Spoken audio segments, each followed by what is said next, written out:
and welcome to the Pointe podcast. I'm your host, Michelle Meltzer. Today I'm talking to Paige Fraser. Hi!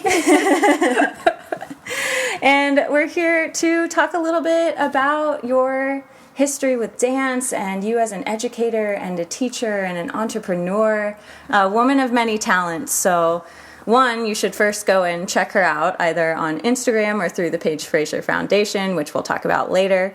But tell us a little bit about yourself and your career. So I'm originally from the Bronx, New York. Started dance when I was 4 years old. And in high school, it really became something that I knew I wanted to do. I was fortunate enough to get into the Performing Arts High School in New York City and got to train at the Ailey School for free. And I just remember being in that building around dancers that looked like me, but also just like a company of dancers that looked like me. It was really inspiring because the very first few years of dance, I did ballet. That was all I did. I went to ballet summer intensives.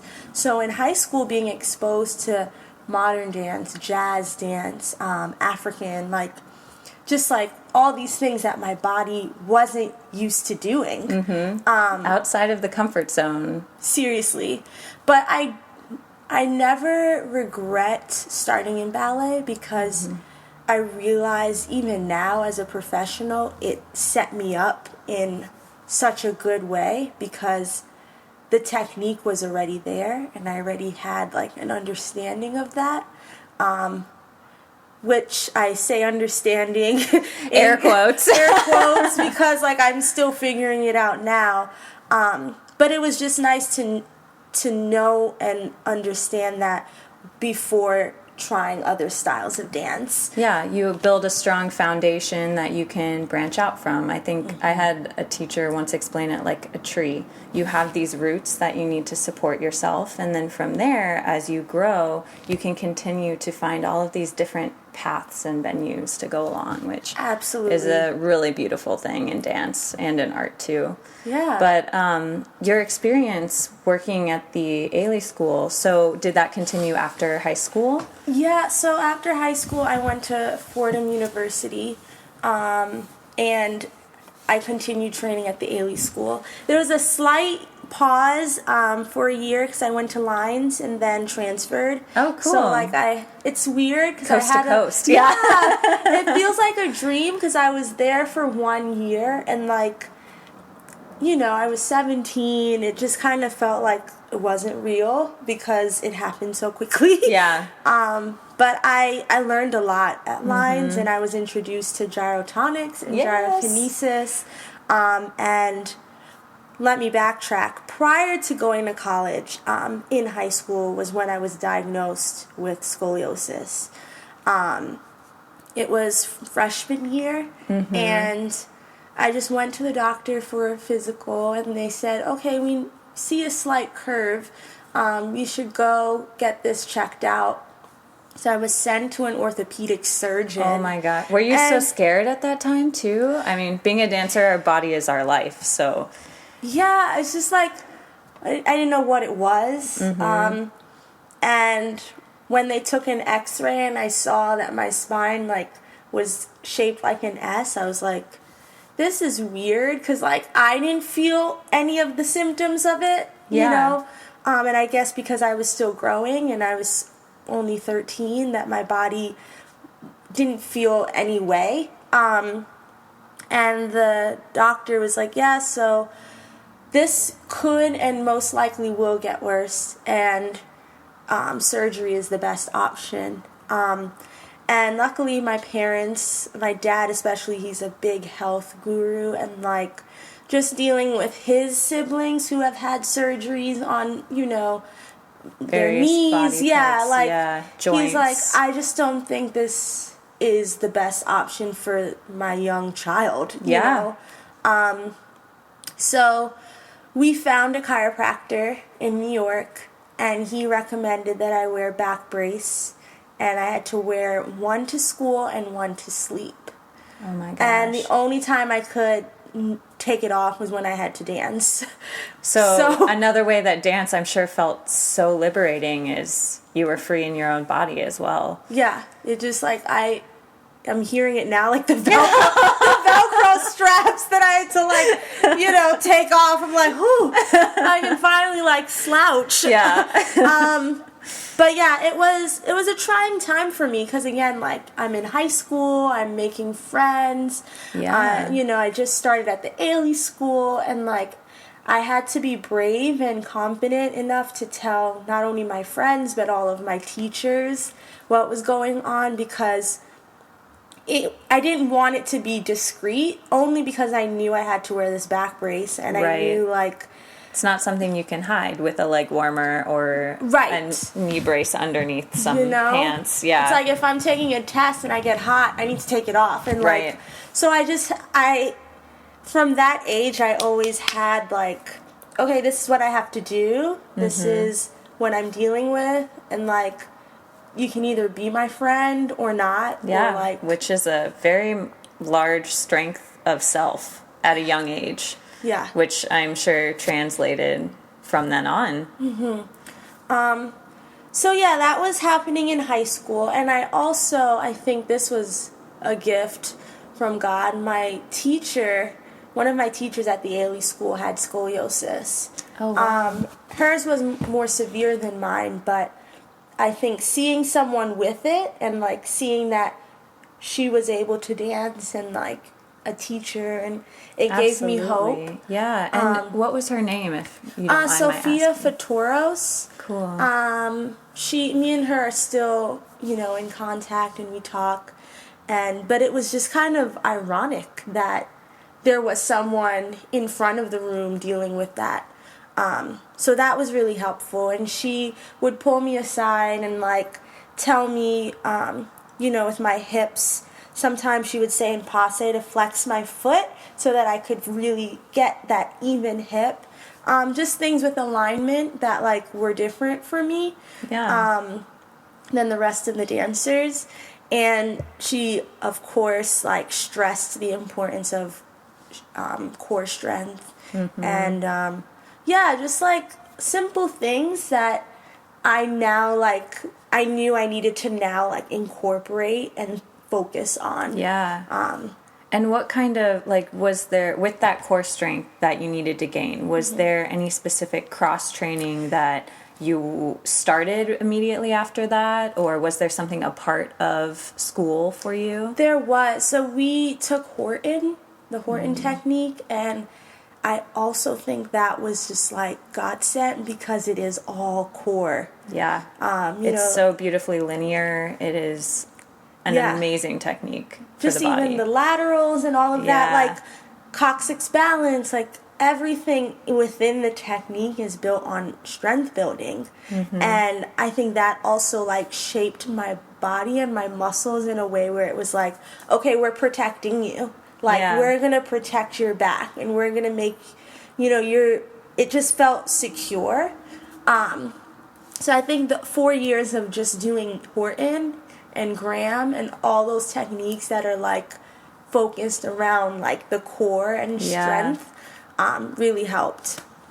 So I was able to push past that diagnosis and never got surgery.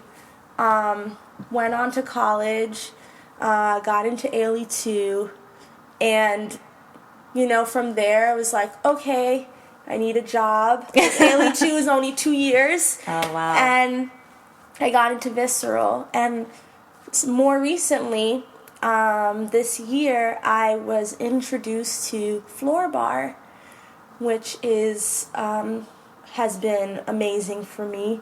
I do it twice a week through Skype. Cool. Oh, that's amazing. So who do you Skype with? Is it someone that's back home? Yes, she's in New York. Cool. And her name's Marjorie.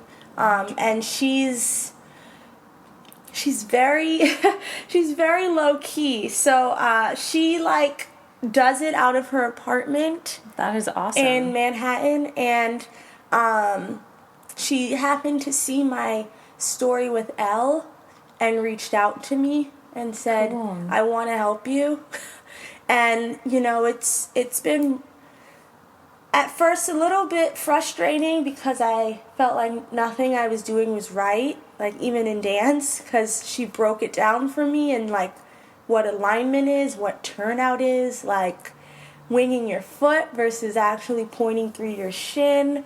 Just like so many different things I hadn't heard. Because, Yeah. you get through by just making it work. Right, and we're very visual as dancers, so when you see someone be rewarded and, like, say, taking it back to a basic level of class, someone says, oh, that was a good turn. We look to see what does it look like so I can imitate it rather than what am I supposed to feel in my body for this to make sense for me. Right. So it's a beautiful perspective to have, and I think it's really cool. I just watched a documentary on Misty Copeland that was on Netflix, and there was also a floor bar instructor she was working with to recover from an injury. And it's amazing that there are these resources now Yes. that dancers have that they might not have had necessarily back in the past, dancing in the 60s or 70s. Yes.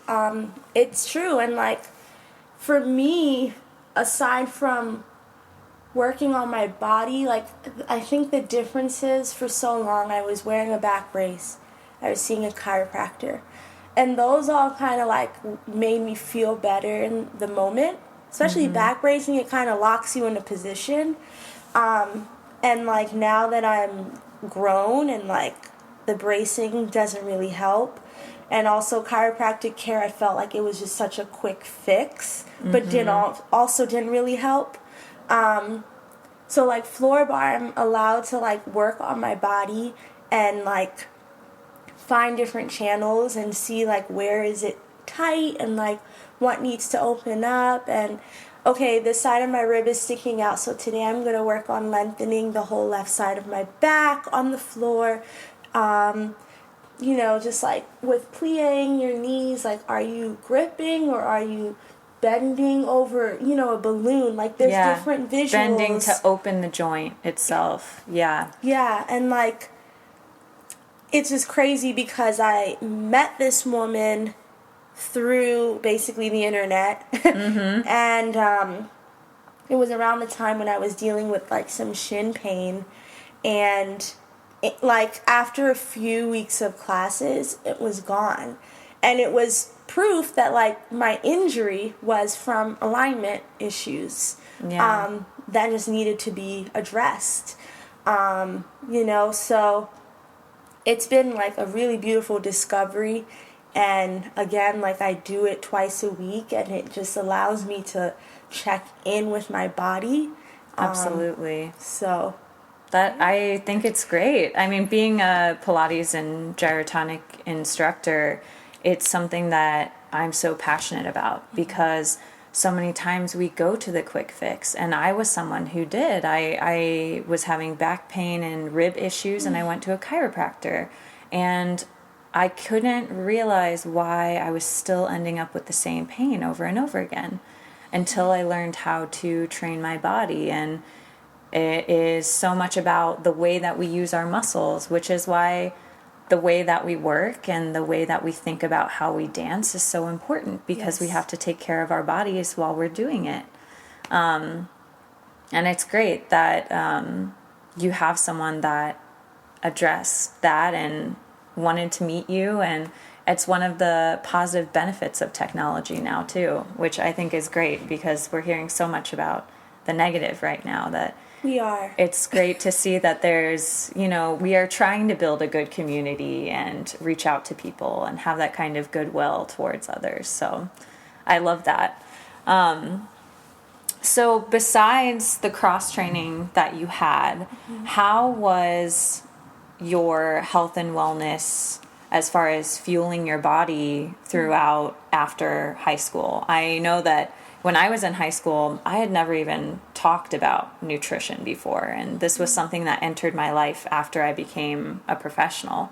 But did you have people that helped you in school with nutrition? Was that something that carried through your career? I think early on, like, again, my dad is he's like really healthy, so I always saw him and what he would eat and like the portions he would eat, and that always kind of stuck in my head. So my parents are Jamaican, so I grew up eating Jamaican food all the time, which consists of like a lot of like starches, so potatoes, yams, meat or chicken, and like always a veggie, either cabbage or salad. So like extremely balanced. Yeah, I grew up eating very well balanced meals. Of course, in high school, like going to a performing arts high school in New York City, you're like... Absolutely. The world is your oyster. Yeah, it's like pizza, Chinese food, all these things that like... Slavic restaurant down the corner. Terrible for you. And I do remember having friends that like had issues with their weight. Like they just were more muscular, and I think it was in high school when I was like, whoa, like this is a thing. Like how a dancer looks is like important, because you would see like some dancers getting cast or some dancers being featured in pieces. And it wasn't only like body types, it was like facility, right? Feet who could turn, like all these things like you get exposed to, and you're like, wow, like this is a thing. So of course you get into this mindset of like, okay, well I need to be snatched. Yep. And I need to be like stretching every day, and I need to be, so of course that like plays on you as a teenager, like, and it's an impressionable time in your life. This is the way you're like, oh, is this the way that it is for the rest of my career? Like maybe this is what it is. Right.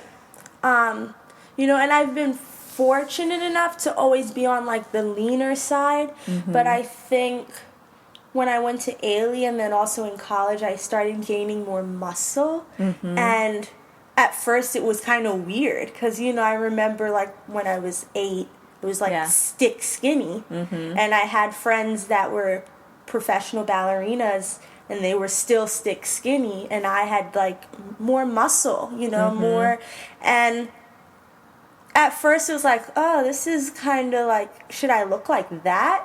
But I think because I was in an environment like Ailey where the dancers in the company were muscular but still lean, it was like, oh no, I can look like that. Like that's fine, because there is no one mold for people. Right.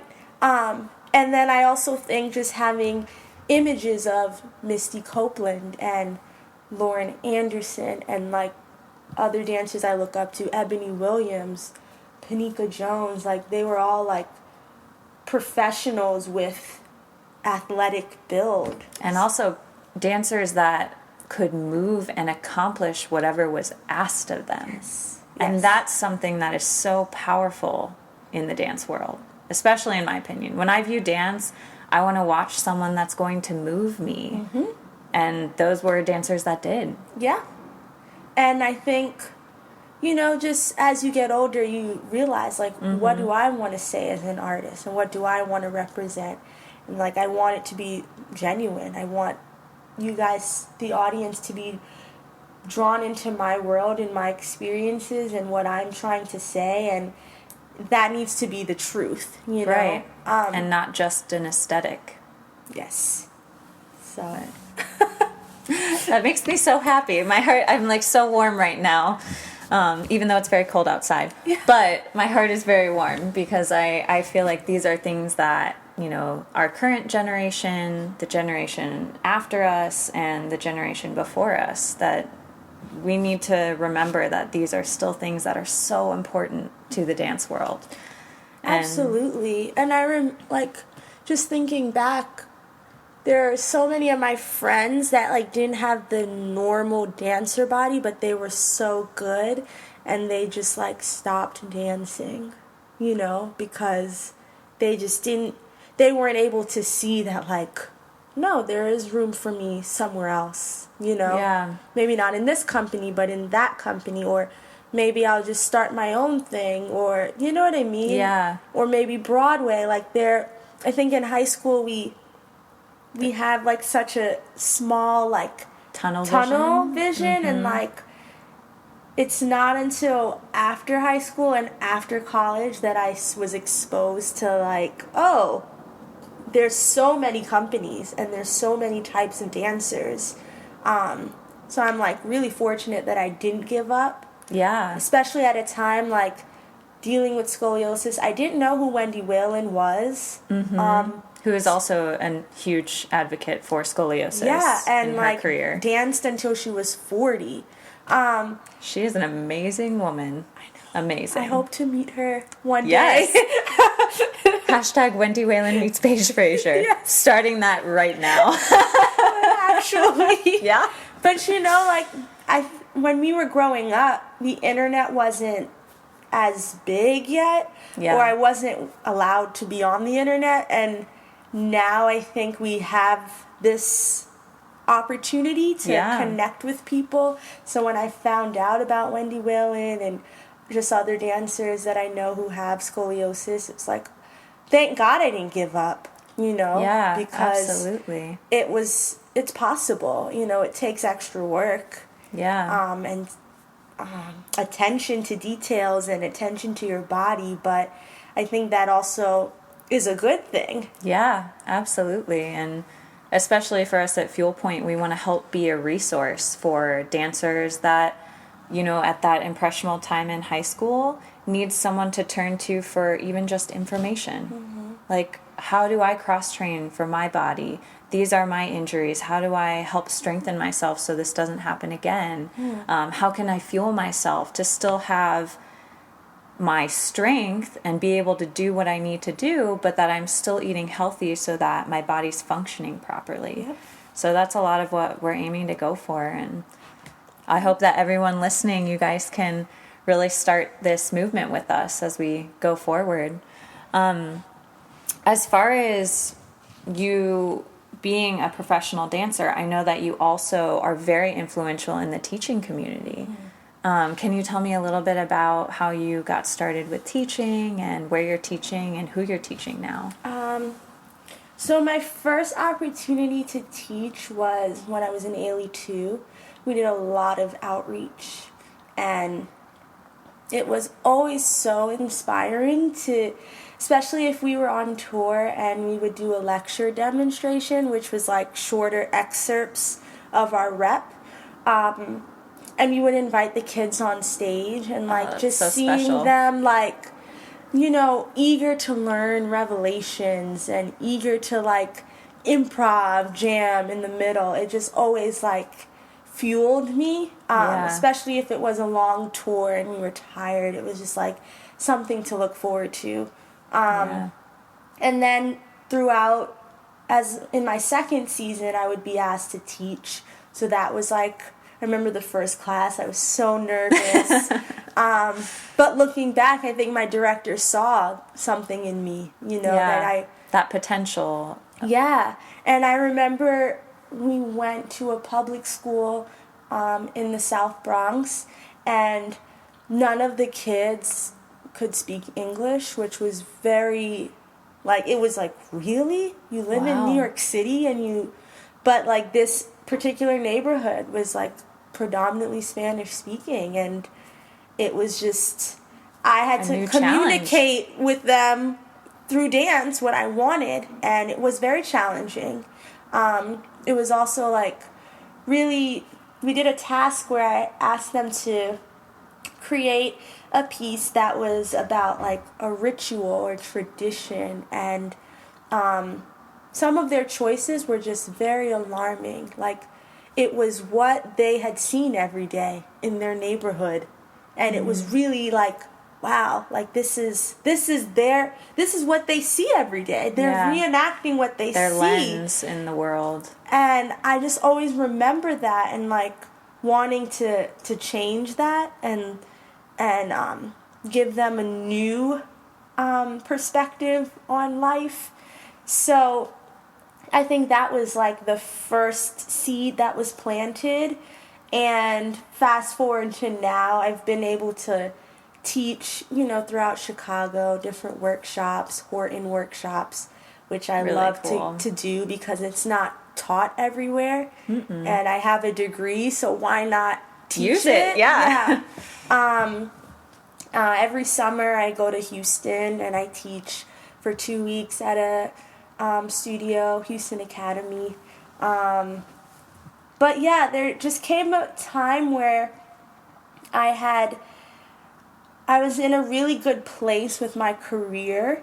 Like, I was dancing a lot at Visceral. I had just won Princess Grace, and like things were just like, you're just like feeling good. Yeah, and absolutely. I was home one day in the Bronx on the train, and I was just like, I started to cry, and I was like, half these people don't even know about me or like what I'm doing, and I felt selfish in a way, because it was like, I'm proud of myself and all that I've accomplished, but how am I giving back to like where I'm from? Yeah. And it just was like, okay, I need to do something about this. And I spoke to my aunt, who has been so supportive of me throughout my life and career, and she was like, why don't we start something?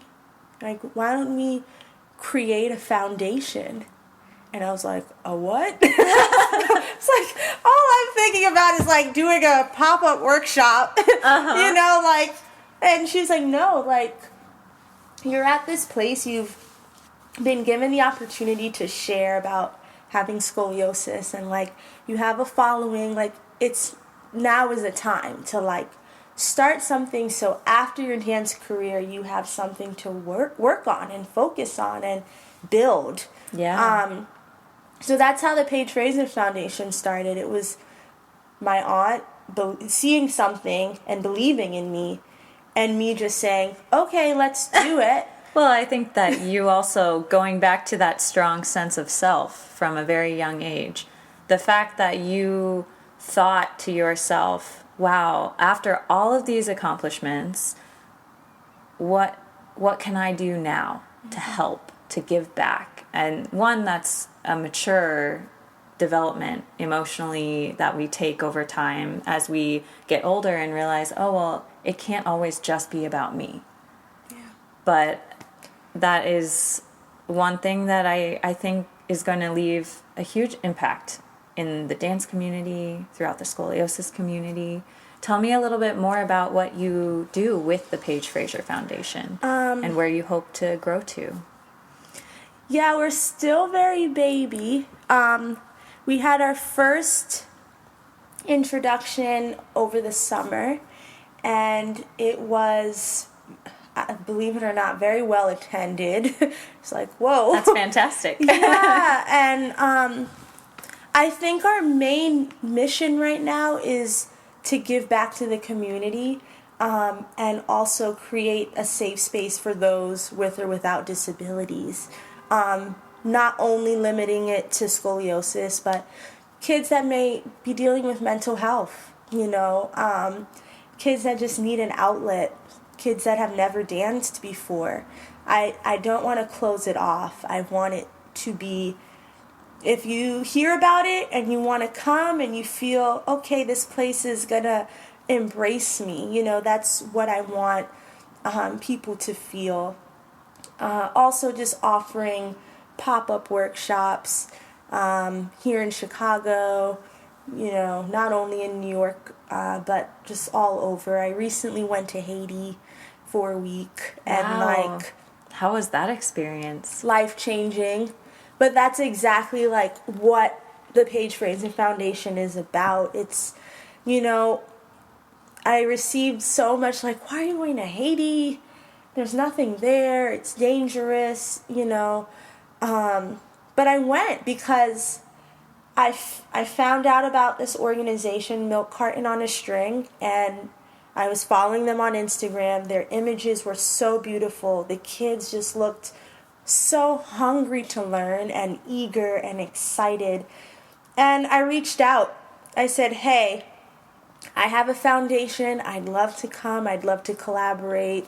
You don't have to pay me. Just get me to Haiti. And, I was there for a week. And it was beautiful. It was challenging because I don't speak Creole, which is what all of their native language. Yes, exactly. And so it was them literally just imitating everything I did. And talk about natural facility. Oh my gosh. Backflips, split jumps, feet that just like point and touch the floor, like skinny legs. I'm like, wow, you guys are so like Diamonds. talented, you know? And it's just fun for them. Yeah.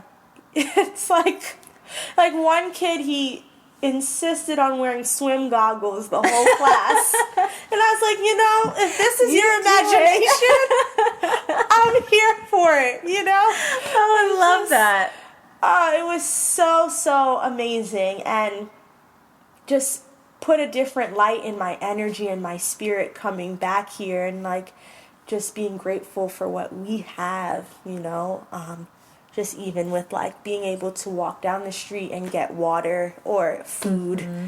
Do you know what I mean? So all of that just changed like how I wanted to live my life, and that the energy and the mindset, and also like pushed me to want to give back even more.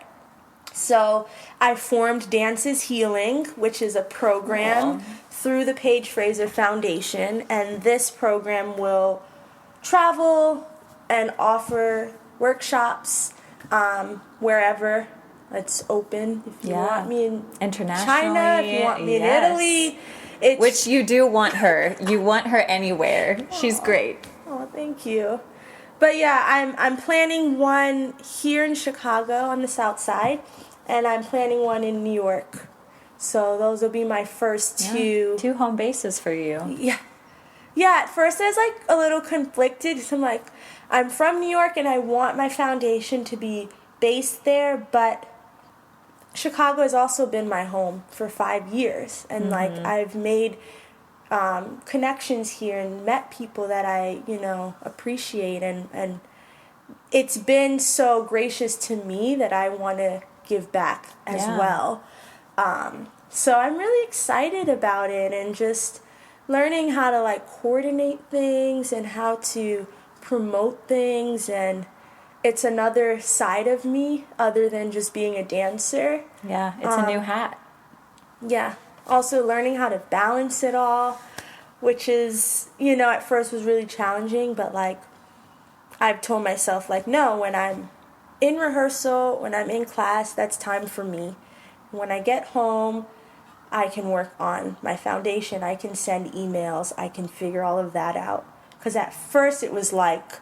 no work-life balance. Yeah, it just was nonstop. And I think because we were building and I, you know, designed the website, I did all those things on my own, it was a lot. And learning how to, like, reach out to people for help was also very important. Yeah. Like, I don't know how to do this. Help! Who knows about this? Seriously. But I think, like, our future goal is to create a wellness center in the Bronx with a performing arts space, something really just cool and different for the Bronx community, and offering classes like floor bar, gyrotonics, Pilates, yoga, meditation, creative movement, like a space that can transform and into whatever we want, you know?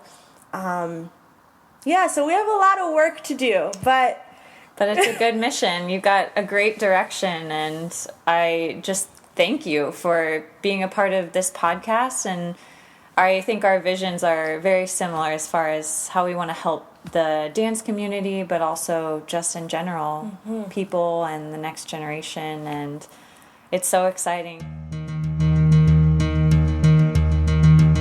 Thank you for listening to this week's Fuel Pointe podcast. I'm Michelle Meltzer. Make sure to follow us on all social media. We're on Facebook and Instagram at Fuel Pointe, or you can email us at fuelpointe@gmail.com. We will have a new blog post next week on fuelpointe.com, and we'll meet you back here wherever you listen to your podcasts in 2 weeks.